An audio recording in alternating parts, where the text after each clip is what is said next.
Assalamualaikum warahmatullahi wabarakatuh.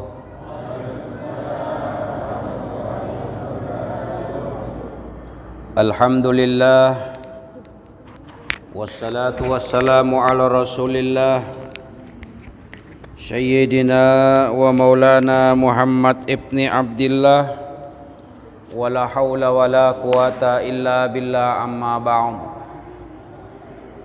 Qala Allah Ta'ala fi kitabil karim, a'udzu billahi minasy syaithanir rajim. Ya ayyuhallazina amanu taqullaha haqqa tuqatih wa la tamutunna illa wa antum muslimun. Hadirin jamaah salat Isya dan tarawih yang dimuliakan Allah Subhanahu wa taala. Mari kita senantiasa memanjatkan puji syukur kehadirat Allah Subhanahu wa taala yang dengan limpahan rahmat, karunia, hidayah yang diberikan oleh Allah kepada kita sekalian, hingga kita bisa melaksanakan kewajiban kita, menunaikan kewajiban kita, sholat Isya berjamaah, dan juga sudah kita tunaikan sholat tarawih berjamaah. Salawat dan salam kepada Rasulullah mudah-mudahan selalu tersampaikan kepada junjungan kita Nabiullah Muhammad sallallahu alaihi wasallam. Berkat perjuangannya, pengorbanannya, mujahadahnya, Islam sampai kepada kita sekalian. Bapak Ibu jamaah yang dirahmati Allah Subhanahu wa taala, malam ini kita masuki hitungan ke-17 Ramadan 1443 Hijriah.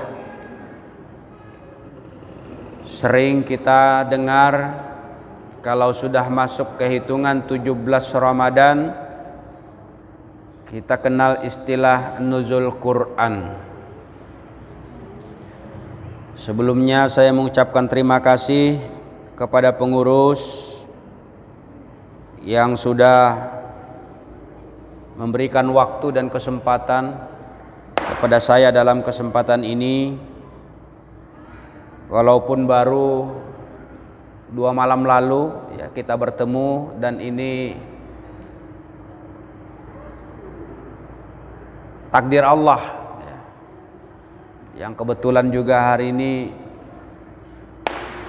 bertepatan dengan jadwal yang ada, tapi karena terlebih dahulu Pak Supriyo menghubungi, alhamdulillah kita bisa bertemu kembali di malam hari ini. Bapak Ibu majelis yang dirahmati Allah Subhanahu wa taala, nuzul itu kalau dalam bahasa kita yang mudah kita pahami, berpindahnya dari atas ke bawah, nuzul. Kalau orang-orang ahli bahasa, ya tentunya bahasa Arab ya, pengertiannya itu sesuatu yang dari atas berpindah ke bawah, itu disebut dengan nuzul. Nah, dalam istilah lazim kita kenal dengan nuzul Quran, begitu masuk ke dalam 17 Ramadan seperti ini. Nah, turunnya Al-Quran oleh banyak pendapat ulama bahwa turun Al-Quran itu terjadi dalam beberapa tahap. Dalam hal ini ulama berbeda pendapat, ada yang mengatakan 1 kali, 2 kali, dan bahkan ada yang mengatakan 3 kali. Nah, Bapak Ibu majelis yang dirahmati Allah Subhanahu wa taala, dalam kesempatan ini kita sedikit mencoba untuk memahami pemaknaan nuzul Quran itu sendiri sebelum kita masuk kepada materi inti. Jadi Al-Quran diturunkan oleh Allah itu bersumber dari Allah Subhanahu wa taala, lalu kemudian diturunkan sekaligus oleh Allah ke Lauhil Mahfuz. Ya. Lalu ke Baitul Izzah. Baitul Izzah itu langit dunia. Ya. Jadi sekaligus diturunkan. Oleh kebanyakan ulama berpendapat sekaligus itu artinya dari 30 juz 114 surat itu dari Al-Fatihah sampai An-Nas sekaligus diturunkan. Tetapi diturunkannya sampai ke Baitul Izzah atau langit dunia. Nanti setelah di sana barulah diturunkan kepada Rasulullah Muhammad sallallahu alaihi wasallam. Di mana Rasulullah Bapak Ibu? Rasulullah sallallahu alaihi wasallam di bumi atau di tempat kita saat ini. Nah, disitulah proses turunnya Al-Qur'an ini secara berangsur-angsur Allah turunkan. Nah, salah satu yang diturunkan oleh Allah diawali dengan surat Al-Alaq yang kita sering kenal, juga dengan surat Iqra. Iqra bismi rabbikal ladzi khalaq khalaqal insana min alaq iqra wa rabbukal akram allazi 'allama bil qalam 'allamal insana ma lam ya'lam. Nah, disinilah Al-Quran dimulai diturunkan oleh Allah ya. Yang tadinya di langit dunia, lalu kemudian secara berangsur-angsur diturunkan kepada Nabiullah Muhammad SAW secara bertahap tadi. Jadi tidak sekaligus blok sebagaimana Allah tadi menurunkan ke langit dunia, tapi dia perlahan-lahan diturunkan sesuai dengan situasi, kondisi, dan kebutuhan di mana Rasulullah mengemban dakwah ini. Nah, diawali dengan surat Al-Alaq ketika Rasulullah sedang berada di Gua Hira. Nah, oleh banyak ulama berpendapat yang terakhir itu adalah surat Al-Maidah. Nah, berangsur-angsurnya Al-Quran ini Bapak Ibu, itulah proses bagaimana Rasulullah mengemban risalah ini. Dia memiliki asbabul wurud atau asbab atau sebab-sebab kenapa diturunkannya Al-Quran. Jadi tidak sekaligus sebagaimana di awal tadi. Perlahan-lahan bertahap. Berapa lama Al-Quran ini diturunkan? Diturunkan selama waktu Rasulullah mengemban risalah keislaman ini. Berapa lamanya? Maka kita hitung usia Rasulullah itu kurang lebih 63 tahun. 63 tahun Rasulullah diangkat menjadi Rasul itu usia 40 tahun. Berarti kalau 40 menjadi 63 ada selisih 23 tahun sejak pengangkatan Rasulullah menjadi Nabi. Sejak itulah berproses, ada siang, ada pagi, ada subuh, tidak mengenal waktu. Al-Quran ini diturunkan oleh Allah Subhanahu wa Ta'ala. Kadang terjadi peristiwa diturunkan oleh Allah. Jadi seperti itulah Al-Quran diturunkan melalui malaikat Jibril. Nah, Bapak Ibu, kurang lebih 23 tahun secara bertahap Al-Quran diturunkan. 10 tahun Rasulullah ketika berada di Makkah, 13 tahun beliau berada di Madinah. Makanya kalau kita kenal dengan ayat-ayat yang ada dalam Al-Quran, kita kenal dengan surat-surat Makkiyah dan surat Madaniyah. Dan Al-Quran itu tidak sebagaimana yang hari ini kita lihat ya, tersusun lalu kemudian punya harokat. Tidak. Nanti setelah di zaman pelanjut Khulafaur Rasyidin ya, baru ada harokat sebagaimana yang lazimnya hari ini kita bisa membacanya. Nah, Bapak Ibu, majelis yang dirahmati Allah Subhanahu wa Ta'ala, Maka Al-Quran yang kita peringati turunnya ini, salah satu pendapat yang kuat terjadi di tanggal 17 Ramadan. Tapi yang pasti kalau kita mengacu kepada ayat Al-Quran surah Al-Baqarah 185, di mana ayat ini merupakan lanjutan perintah ibadah puasa, Syahrul Ramadan allazi unzila fil Quran. Jadi di bulan Ramadan ini diturunkannya Al-Quran. Sesungguhnya Allah telah menurunkan Al-Quran. Kenapa Allah menurunkan Al-Quran ini secara bertahap, Bapak Ibu? Ini juga menjadi pelajaran bagi kita, bahwa di dalam menerima ajaran agama ini tidak bisa sekaligus, tidak bisa sekali jadi. Ada proses tahapan yang memang mesti kita lalui. Proses inilah yang mesti kita jalani. Kalau kita ingin menjadi orang-orang yang taat, menjadi orang-orang yang pintar, menjadi orang-orang yang saleh, maka ada proses dan tahapan, tidak sekaligus bisa jadi. Al-Quran diturunkan oleh Allah secara bertahap kepada Nabiullah, itu juga bagian daripada pembelajaran kepada kita bahwa proses menjadi bertakwa kepada Allah itu mesti harus kita lewati tahapannya, termasuk di dalam kita melaksanakan ibadah puasa. Ada tahapan yang kita lalui, ada lapar, haus, ya, menahan segala sesuatu yang dapat membatalkan. Nah, ini merupakan tahapan-tahapan agar kemudian orang-orang beriman itu menjadi bertakwa kepada Allah Subhanahu wa taala. Nah, Bapak Ibu, inti daripada kita memahami adanya proses diturunkan Al-Qur'an kepada Nabiullah, pembawa risalah, Nabi yang kita agungkan, Nabi yang kita yakini kebenarannya. Bahkan Al-Quran ini sudah menjadi satu kewajiban bagi kita untuk meyakini kebenarannya. Jadi kalau ada orang Islam hari ini belum begitu yakin terhadap Al-Quran, perlu dipertanyakan keimanannya. Karena apa kata Allah? Zalikal kitabu la raiba fih.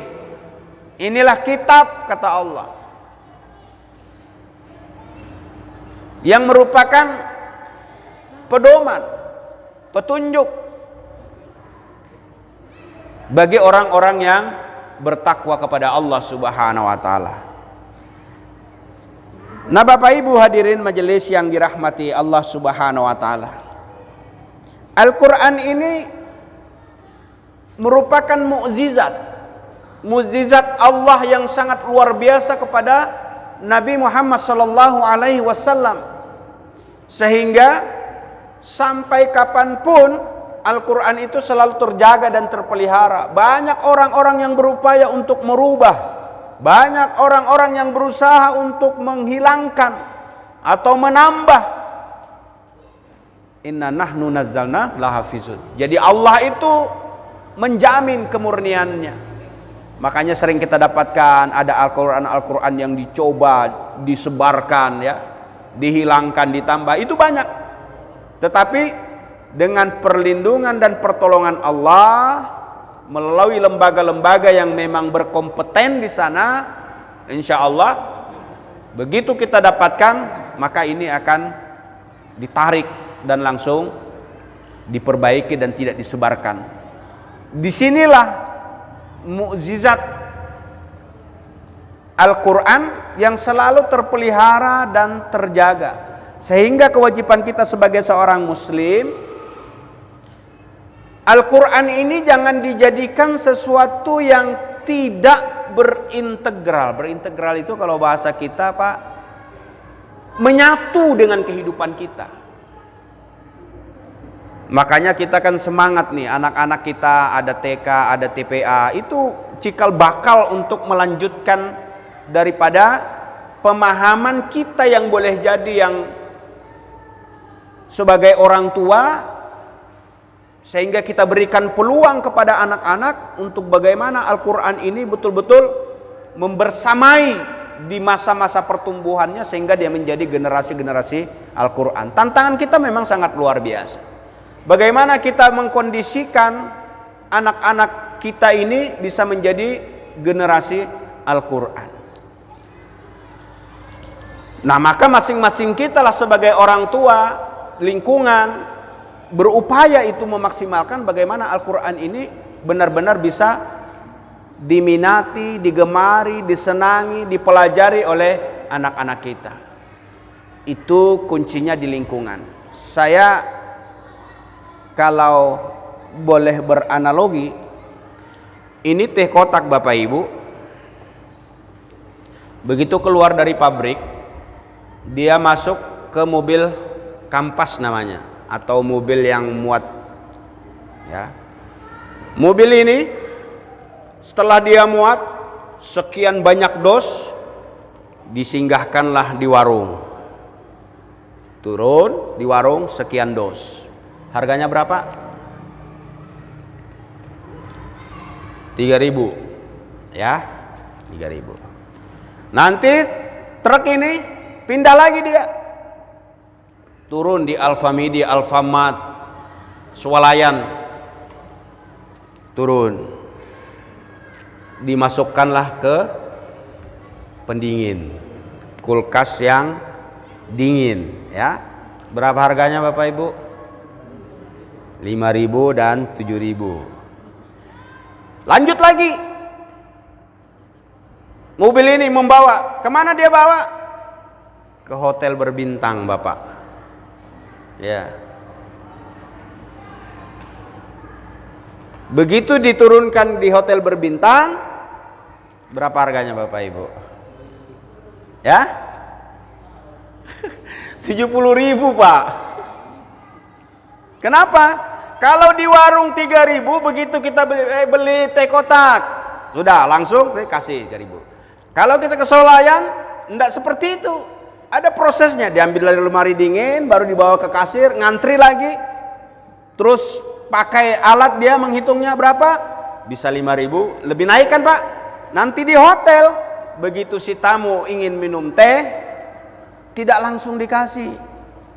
Si tamu duduk dulu di kursi tamu, lalu kemudian teh ini disajikan oleh para pelayan yang tampilannya bagus, ya, gagah kalau laki-laki, yang perempuan cantik, melayani dengan bagusnya ke para tamu itu. Dibawakan gelas kosong, ya, gelas kosongnya ada lepek kan namanya itu kalau kita, ya. Nah, baru kemudian di gelas itu ada es batu, dituanglah oleh pelayan hotel, dituang, baru disuguhkan. Apa yang kira-kira bisa kita ambil dari cerita ini? Teh kotaknya sama Pak, dia satu pabrik, rasanya juga tidak beda. Cuma kenapa 3.000 di warung biasa, 8.000 dia di Swalayan, 70.000 dia di hotel berbintang? Apa kira-kira yang menjadi rahasianya? Padahal dia satu pabrik, rasanya sama, mereknya tidak beda. Jawabannya lingkungan Bapak Ibu. Lingkungan itulah yang sehingga membuat harga atau nilainya berbeda. Maka kehidupan kita hari ini, kalau kita sambungkan dengan peringatan nuzul Quran malam ini, Al-Quran itu adalah mukjizat Allah yang terpelihara keotentikannya, keasliannya, dijamin oleh Allah sampai kiamat. Al-Quran tidak pernah berubah, tapi dia bisa hilang dari kita, tergantung kepada kita cinta atau kita melupakannya. Maka inilah jawabannya di lingkungan kita masing-masing. Nah, maka kita sebagai orang tua, kita sebagai organisasi yang berada di lingkungan di mana kita berada, sudah menjadi tanggung jawab kita untuk bagaimana Al-Quran ini terus bisa kita turunkan kepada anak-anak kita. Nah Bapak Ibu, karena ini merupakan mukjizat Allah yang juga tidak bisa terpisah dengan kehidupan kita. Karena ini rujukan, karena ini pedoman, karena ini kompas. Kalau kita beli HP,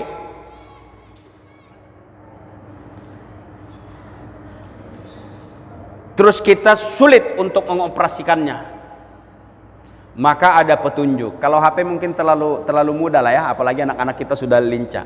Mungkin mobil lah lebih mudah. Kalau mobil itu kita beli, lalu kemudian kita tidak tahu menggunakannya, pasti ada buku petunjuk namanya. Dan setiap mobil masing-masing menyesuaikan mereknya. Kalau Honda ya Honda, Suzuki ya Suzuki. Tidak mungkin Suzuki lalu kemudian bukunya Honda. Kira-kira ini apa? Ini adalah merupakan rujukan atau pedoman supaya mobil ini berjalan dengan sesuai yang punya pabrik. Maka manusia kita yang diciptakan oleh Allah tahu persis Allah penciptaan kita ini belum diciptakan sampai nanti pada ujungnya kita ini akan terjadi apa Allah sudah mengetahui. Sehingganya Allah turunkan yang namanya Al-Quran sebagai pedoman dan petunjuk untuk kita ikuti, kita pedomani. Karena ini merupakan rujukan yang diberikan oleh Allah kepada kita. Ketika kita tidak ingin tersesat, ketika kita tidak ingin salah di dalam menapaki perjalanan kehidupan ini, maka inilah kata Allah di awal-awal surat Al-Baqarah, zalikal kitabul la raiba fi. Inilah kitab yang di dalamnya tidak ada keraguan sebagai petunjuk, pedoman, rujukan bagi orang-orang yang bertakwa. Nah, Bapak Ibu, sehingganya di dalam kita memahami Al-Quran sebagai mukjizat, sebagai pedoman, sebagai petunjuk, maka setidak-tidaknya kita juga mengenali keutamaan-keutamaannya. Keutamaan-keutamaan itu fadilah yang ketika kita mengamalkan Al-Quran. Nah, biasanya kalau orang-orang yang ahli di dalam membaca, ada kaidah-kaidah bacaan yang memang beda dengan bahasa-bahasa lain Al-Quran ini. Sampai hari ini bahkan di zaman Rasulullah ada yang menantang untuk menyaingi bagaimana Al-Quran ini. Coba kita perhatikan bait demi bait Al-Quran itu sangat luar biasa. Sehingganya kita memang di dalam mengamalkannya, di dalam membacanya ada kaidah-kaidah yang memang kita terus berusaha untuk mempelajarinya. Karena beda dengan bahasa-bahasa buatan manusia. Ini adalah buatan Allah yang walaupun dulu tuduhan orang-orang kafir ini adalah buatan Muhammad, padahal sesungguhnya bukan sama sekali buatan ataupun karangannya Rasulullah Muhammad SAW, tapi Allah sendiri yang membuat ayat demi ayat yang diturunkan berangsur-angsur kepada Rasulullah Muhammad SAW. So, kalau kita perhatikan kata demi kata, kalimat demi kalimat, begitu indah dan teraturnya Allah membuat, berbeda dengan syair-syair. Makanya kalau Al-Quran ini entah berapa juta, berapa triliun judul yang terinspirasi dari Al-Quran. Ada kurang lebih 6 ribuan ayat Al-Quran, 114 surah, 30 juz. Itu menginspirasi para penulis, para ulama, para muballigh yang dia tidak pernah akan bisa menghabiskan. Itu kalam Allah, perkataan Allah. Ini yang semestinya harus kita yakini. Perkataan Allah ini artinya Allah ingin memberitakan kepada kita. Makanya isi daripada Al-Quran itu bisa berupa berita gembira, bisa ancaman, ya. Ancaman bagi orang-orang yang ingkar, orang-orang yang kafir, orang-orang yang tidak mau tunduk kepada ketentuan Allah. Berita gembira bagi orang-orang yang beriman, bertakwa, taat kepada Allah. Seperti itulah gambaran-gambaran Al-Quran yang dibuat. Makanya kalimat demi kalimat itu sangat-sangat luar biasa. Bahkan dalam setiap diksi yang dibuat oleh Allah atau susunan kalimat, lafaz-lafaz yang dia berikan itu juga sangat-sangat mengandung makna yang setiap penafsir memiliki khasanah yang begitu banyak untuk menerjemahkan dan menafsirkannya. Artinya apa ini? Betapa luasnya ilmu Allah. Jadi kalau ilmu kita sebagai manusia bisa diibaratkan kata Rasulullah, ketika kita mencelupkan jari ini ke laut lalu kemudian kita angkat, maka apa yang tersisa di telunjuk itulah ilmu manusia, sementara lautan samudra luas itu adalah ilmunya Allah Subhanahu wa taala. Jadi apa yang hari ini kita ketahui, apa hari ini yang kita tahu, sedikit saja ternyata diberikan oleh Allah Subhanahu wa taala. Makanya semakin banyak kita belajar, semakin banyak kita membaca, baru kita tersadar, oh ternyata ilmu kita ini sedikit sekali. Nah kadangkala orang yang tidak mau membaca, tidak mau belajar, itu merasa penuh ilmunya. Tapi semakin banyak orang belajar, ternyata dia menyadari ilmu Allah itu begitu luasnya. Nah Bapak Ibu,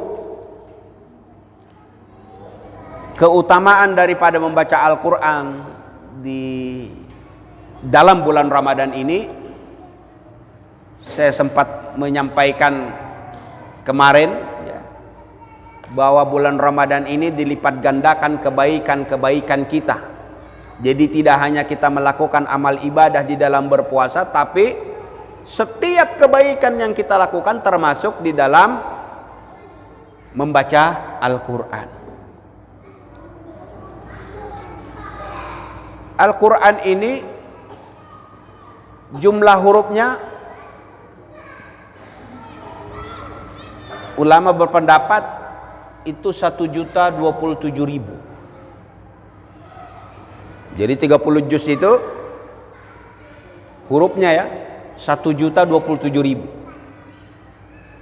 Padahal kata Rasulullah, satu demi satu huruf itu mendapatkan kebaikan 10 kali. Jadi mendapatkan kebaikan 10 kali, 70 bahkan sampai tidak terhingga. Nah kalau kita hatam 1 bulan dari huruf 1.027.000 ini, kalau dikalikan 10 sudah berarti 10 juta. Kalau dikalikan 70 berarti sudah 70 juta. Bahkan hitung-hitungan kita tentu beda dengan hitungan Allah yang melipat gandakan pahala dan kebaikan kita. Nah terlebih-lebih di dalam bulan Ramadan ini, apa kata Allah? Inna anzalnahu fi lailatul qadar. Ini surat yang sering kita baca. Apa kata Allah? Sesungguhnya kami telah menurunkannya Al-Quran pada malam qadar. Malam qadar itu adalah malam kemuliaan. Inilah para ulama berpendapat bahwa nanti malam qadar itu malam kemuliaan. Pendapat kebanyakan di malam-malam hitungan ganjil, 21, 23, ya, 25, 27, 29. Nah disitulah kita berjaga-jaga. Tapi begitu di malam yang lain, jangan kita tidak berjaga. Makanya Rasulullah itu menganjurkan 10 akhir di dalam Ramadan kita membiasakan untuk i'tikaf. Atau sekurang-kurangnya kalau di masjid kita, di tempat kita tidak mengadakan i'tikaf, ya kita lakukan sendiri. Untuk mencari dan menunggu, siapa tahu ketika kita melakukan kebaikan, diturunkannya yang namanya malam kemuliaan ini.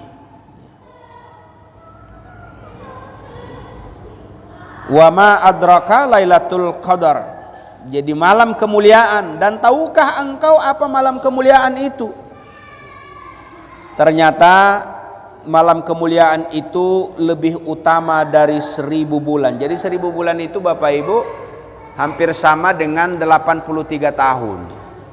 Jadi kalau ketepatan Allah kemudian menakdirkan kita mendapatkan yang namanya Lailatul Qadar di malam yang kita tidak tahu, tapi yang pasti begitu kita membaca atau melakukan kebaikan-kebaikan, maka nilainya di sisi Allah sama dengan 83 tahun.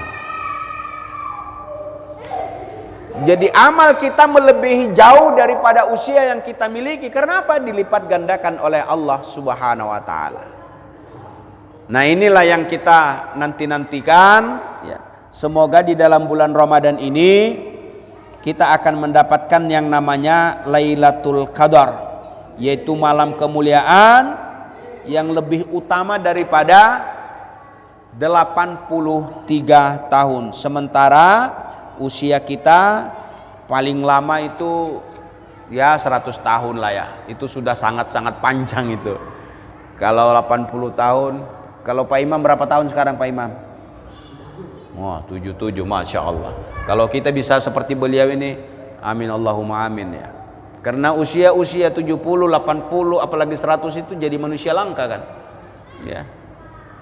Kita ini baru 50 tahun sudah asam urat, jantung, paru, liver, macam-macam penyakit kan. Asam urat apalagi ya, kolesterolnya iya gitu.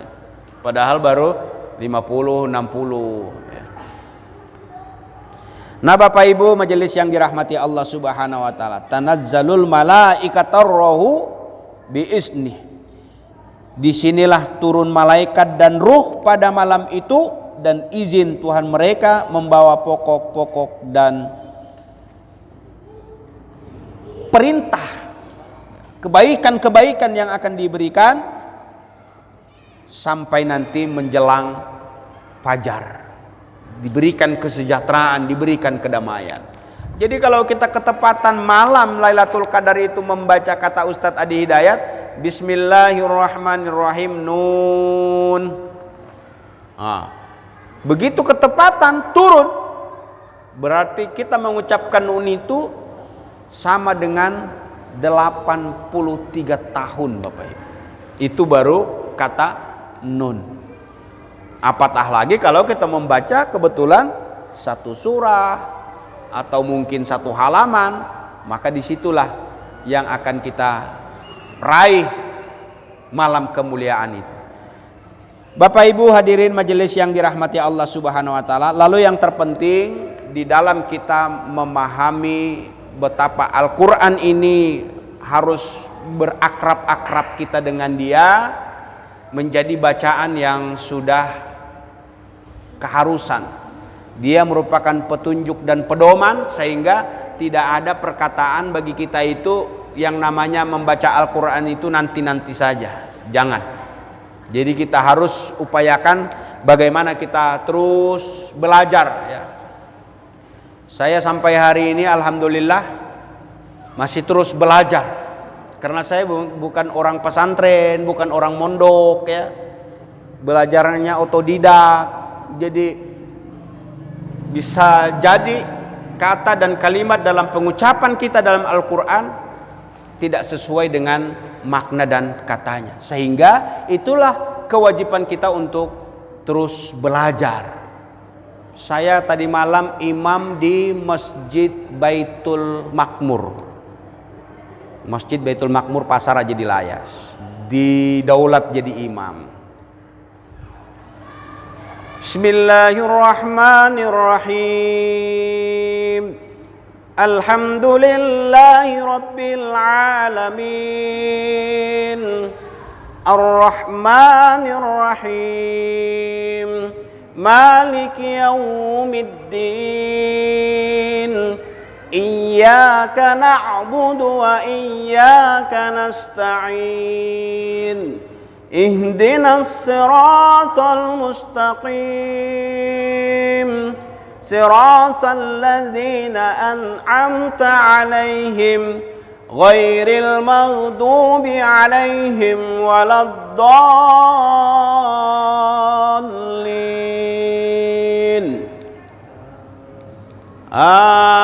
Amin. Selesai sholat, SMS-nya tadi pagi masuk ke saya. Ustadz, afwan, koreksi bacaan Ustadz. Dari Al-Hakumut Takasur sampai An-Nas ada 21 kali katanya kesalahan saya di dalam membaca. Masya Allah. Ya saya lega alhamdulillah. Berarti masih banyak kekurangan-kekurangan yang menurut saya, woi sudah bagus ini, sudah enak ini, ternyata begitu banyak kesalahan. 21 kata beliau. Nah, kebetulan di belakang itu ada ustadz juga, ya, sehingga dia WA ke saya. Nah, artinya Bapak Ibu, karena ini kalam dan percakapan kita dengan Sang Rabb Allah Maha Kuasa, maka benar-benar kita nikmati. Kalau kita bertamu ke pejabat, katakanlah bupati atau pak camat, pak lurah lah saja, kita pasti dengan siap, dengan segala perkataan yang pas, tidak boleh kita salah-salah. Kira-kira tentu ini bukan permisalan ya, tetapi gambaran yang bisa kita menjadi bahan renungan kita. Begitu kita mengungkapkan atau mengatakan kalam-kalam Allah, maka kita berupaya sebaik mungkin. Nah, ini PR bagi kita tentunya ya. Bagaimana kita, apalagi di dalam sholat, kita berdialog kepada Allah, berdialog, kita meminta, iyyaka na'budu wa iyyaka nasta'in. Hanya kepada Engkau ya Allah kami menyembah, dan hanya kepada Engkau kami memohon. Jadi Al-Fatihah itu setelah pujian lalu kita mohon dan minta kepada Allah, di ujungnya apa? Di ujungnya itu amin. Kita mohon dengan kesungguhan hati untuk kita dikabulkan permohonan itu. Ya maaf, jangan sampai kita salah. Kita yang tadinya mau minta, marah yang kita minta. Ya. Kenapa? Karena kita salah dalam berdialog. Ya. Begitu kita pulang dengan Pak Lurah, Pak Camat, pamit kita baik-baik ya. Ungkapan kita itu kita jaga sebaik. Allah mengajarkan seperti itu. Dialog-dialog kita kepada Allah yang terdapat dalam Al-Quran mengajarkan bagaimana susunan kata dan kalimat itu sangat-sangat luar biasa. Ada lagi satu contoh sebelum saya akhiri Bapak Ibu. Ketika Allah memerintahkan kepada kita untuk mengejar yang namanya dunia, Allah itu menggunakan lafaz berjalan. Ya. Kalau Allah memerintahkan kepada kita atau menyuruh kita untuk urusan dunia, maka lafaz yang digunakan Allah itu berjalan. Berjalan saja. Tapi kalau sudah Allah memerintahkan kepada kita untuk berpastabiqul khairat, berlomba-lomba dalam kebaikan, ada majelis taklim, ada tarawih, ada berbuka puasa, ada kebaikan-kebaikan, maka apa kata Allah? Bersegera kita ya. Jadi kalimat yang dibuat oleh Allah itu, urusan dunia kita disuruhnya berjalan. Artinya apa? Hikmah yang terkandung dalam lafaz berjalan urusan dunia itu, tidak usah terlalu kau kejarlah dunia itu, kata Allah. Cukup berjalan saja. Karena dunia itu biar kita berlari, kita kejar sekencang-kencangnya, dia tidak pernah memuaskan kehidupan kita. Coba saja tanya orang-orang yang kaya hari ini, orang yang berkelebihan harta hari ini, sampai di mana kepuasannya? Tidak pernah akan puas yang namanya dunia. Alhaakumut takasur, kata Allah, bermegah-megahan telah melalaikan. Artinya apa? Kalau secara fitrah, secara manusiawi, kalau sudah kita punya satu kepengen dua, kalau sudah dua kepengen tiga, seterusnya dan seterusnya, maka dunia itu tidak pernah memuaskan yang namanya kehidupan manusia. Nanti manusia itu puas hatta zurtumul maqabir, kata Allah. Nanti setelah kita di liang kubur baru kita puas. Makanya jangan heran, pertama-tama kalau mungkin kita belum punya rumah, begitu kita punya rumah senang luar biasa. Tapi setelah itu kita lewati sebulan, 2 bulan, setahun, 2 tahun biasa saja. Begitu kita punya motor baru senangnya luar biasa. Begitu 1 hari, sebulan, setahun, 2 tahun biasa-biasa saja. Begitulah seterusnya. Satu saja yang tidak boleh kita seperti itu, istri Bapak. Ya. Begitu kita punya istri senangnya luar biasa. Setahun, 2 tahun dah senang, jangan. Itu yang jangan. Harus kita jaga, kita rawat. Semakin tua, semakin rewel, makin dirawat, Pak. Ya, itu. Dengan segala konsekuensinya pasti kan. Ya. Nah Bapak Ibu hadirin majelis yang dirahmati Allah Subhanahu wa taala, jadi giliran Allah menggunakan lafaz terkait dengan dunia itu cukup dengan berjalan kata Allah, tapi begitu giliran berlomba-lomba dalam kebaikan Allah memerintahkan kepada kita untuk bersegera. Tapi giliran bicara tobat Allah itu menyuruh kita berlari Bapak Ibu. Ini diksi yang digunakan oleh Al-Qur'an yang sangat luar biasa, yang tentu di luar kemampuan manusia untuk membuat kalimat-kalimat seperti ini. Ini Allah yang memerintahkan kepada kita, urusan dunia berjalan, fasbiqul khairat kita bersegera, kita yang namanya bertaubat kepada Allah, kita harus berlari. Kenapa berlari? Karena kita tidak pernah tahu kapan kita ini diambil dan dipanggil oleh Allah Subhanahu wa taala. Maka diperintahkan oleh Allah, wasari'u ila magfiratin mir rabbikum wa jannatun arduhas samawati wal ard. Jadi bersegera kita untuk bermohon ampun itu karena apa? Karena boleh jadi belum kita bertaubat ternyata Allah memanggil kita. Karena yang namanya kematian tidak menunggu kita taubat.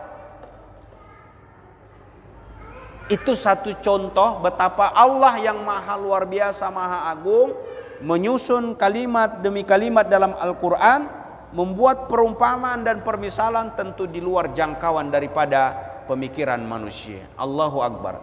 Nah sehingganya Bapak Ibu, mari kita manfaatkan Ramadan kita ini untuk mengambil keutamaan-keutamaan daripada bulan Ramadan, dilipat gandakan. Kemudian Al-Quran ini kalau kita menjadi amal yang terbaik, ya. Kemudian dia juga mengangkat derajat kita, dan Al-Quran inilah nanti akan menemani kita. Yang tidak ada nanti pertolongan, Al-Quran inilah nanti yang akan datang dengan kita. Jadi amal-amal ibadah kita itulah yang menghampiri untuk menolong, memberikan perlindungan yang ketika nanti di yaumil mahsyar tidak ada pertolongan dan perlindungan lagi. Nah mudah-mudahan Bapak Ibu melalui turunnya Al-Quran yang kita yakini bahwa ini merupakan kalam-kalam Allah, mari kita terus benahi, mempelajari, mari terus kita kuatkan keimanan kita kepada Al-Quran ini, dan mudah-mudahan kita juga sudah punya planning atau target-target tertentu ya di dalam bulan Ramadan. Kalau para salafus saleh sekali duduk itu bisa khatam, Masya Allah, ini sangat luar biasa ini kalau satu duduk. Kita itu, kalau saya sendiri baca paling lama 3 jam. 3 jam itu sudah pindah Pak. Ayat yang tadinya 5 langsung loncat ke 11. Ya, kalau sudah 3 jam itu. Ya. Jadi rata-rata kita ngaji 1 jam bisa dapat 1 juz. Itu kalau lancar. Nah kalau banyak hambatan bisa jadi 1 jam baru 3 lembar. Tapi siapa yang terbiasa membaca, insya Allah ini akan terus diberikan kekuatan oleh Allah Subhanahu wa taala. Mungkin itu Bapak Ibu apa yang dapat saya sampaikan. Kita berdoa dan munajat kepada Allah Subhanahu wa taala. Mari integrasikan Al-Qur'an ini dengan kehidupan kita, karena Al-Qur'an ini tentu tidak hanya sebatas pajangan, tetapi dia merupakan rujukan dan pedoman kita yang nanti akan kita bawa menghadap Allah Subhanahu wa taala. Lebih kurangnya saya mohon dimaafkan. Wabillahi taufiq wal hidayah. Assalamualaikum warahmatullahi wabarakatuh.